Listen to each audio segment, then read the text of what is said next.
गीता सार, Gita press publication.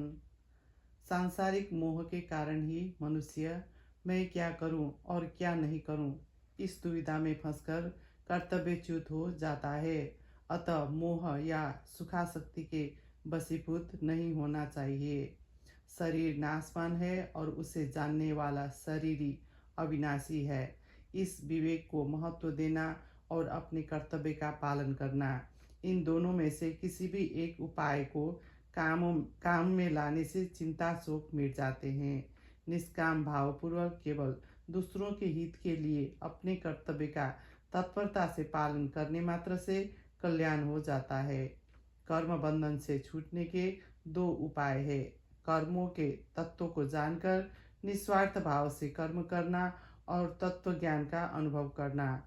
मनुष्य को अनुकूल प्रतिकूल परिस्थितियों के आने पर सुखी दुखी नहीं होना चाहिए, क्योंकि इनसे सुखी दुखी होने वाला मनुष्य संसार से ऊंचा उठकर परम आनंद का अनुभव नहीं कर सकता। किसी भी साधन से अंतकरण में समता आनी चाहिए। समता आए बिना मनुष्य सर्वथा निर्विकार नहीं हो सकता। सब कुछ भगवान ही है, ऐसा स्वीकार कर लेना सर्वश्रेष्ठ साधन है। अंतकालीन चिंतन के अनुसार ही जीव की गति होती है।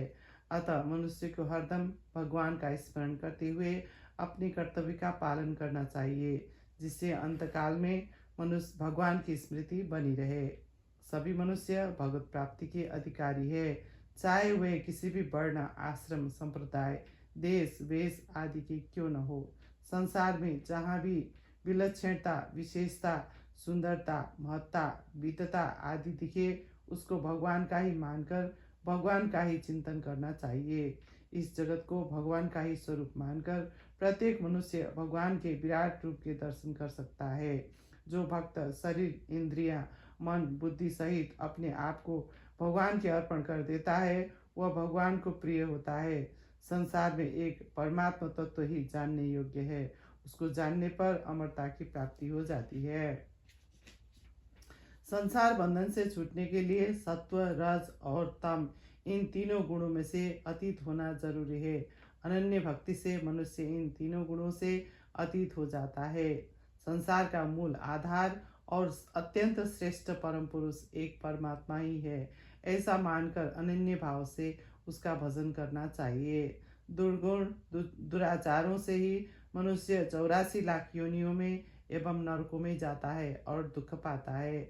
अतः जन्म मरण के चक्र से छूटने के लिए दुर्गुण दुराचारों का त्याग करना आवश्यक है।